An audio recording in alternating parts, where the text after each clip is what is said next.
Welcome back dear students to Sai Sally channel.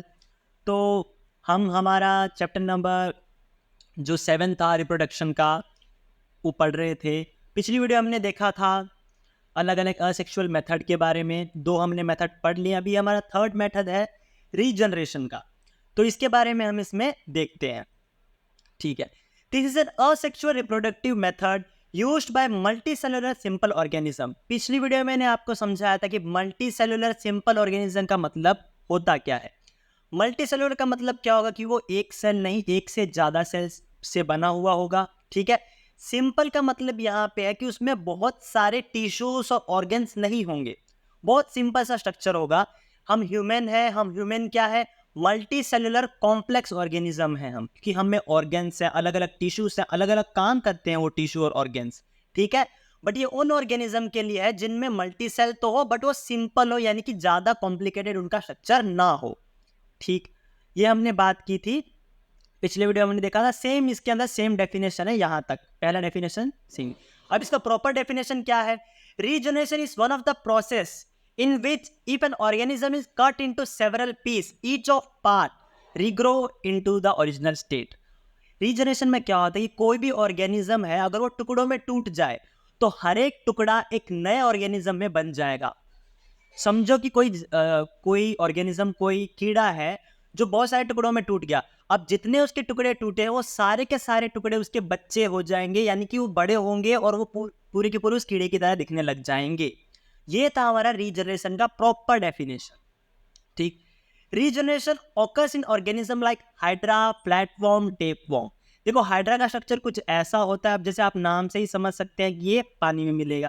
Flatworm जो होते हैं, फ्लैटवर्म कहते हैं प्लेनेरिया को। इसका स्ट्रक्चर मैं आपको अभी ड्राइंग में दिखाऊंगा, यहाँ पे होगी ड्राइंग।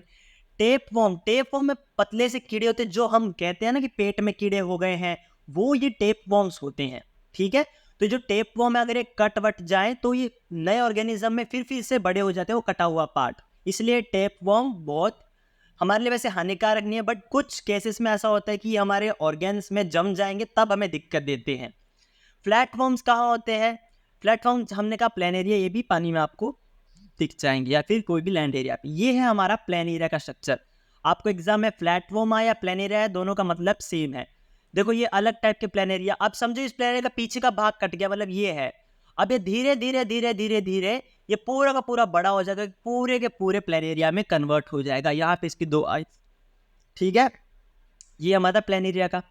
आगे यहाँ पे मैंने आपको एक ड्राइंग करके एक पिक्चर में आपको दिखाया गया कि समझो प्लेन एरिया इतना कट गया, इतना पार्ट कट गया। अब एक इतना पार्ट धीरे धीरे धीरे बड़ा हो रहा है और इवेंचुअली ये एक टाइम ऐसा आएगा कि पूरा का पूरा बड़ा हो जाएगा, अपने जो पेरेंट्स इतना हो जाएगा। ठीक, अब ये कटता कैसे है? या तो ये किसी कोई भी तरीके से कट जाए, किसी जानवर ने इस पे पैर रख दिया तो कट गया, या फिर कोई भी मीन से कैसे भी कट जाए तभी ये रिजर्वेशन कर लेता है। अब इसमें दिक्कत की आपको एक क्वेश्चन क्या आएगा एग्जाम में? क्वेश्चन ये आएगा, why is regeneration different from reproduction. देखो, जो रीजनरेशन होता है वो जो ऑर्गेनिज्म वो खुद नहीं करता कि मैं कट जाऊं और मेरे बच्चे हो जाए, नहीं। वो कुछ अलग तरीके से, कोई गलत या फिर कोई अलग मीन से कट जाए, कोई भी तरीके से कट जाए, उस हिसाब से खुद को रीजनरेट कर लेता है। इसलिए रिप्रोडक्शन की तरह हम इसे नहीं ले सकते। तो इसका आंसर क्या लिखेंगे हम? It is not the same as reproduction since most organisms would not normally depend on being cut up able to reproduce।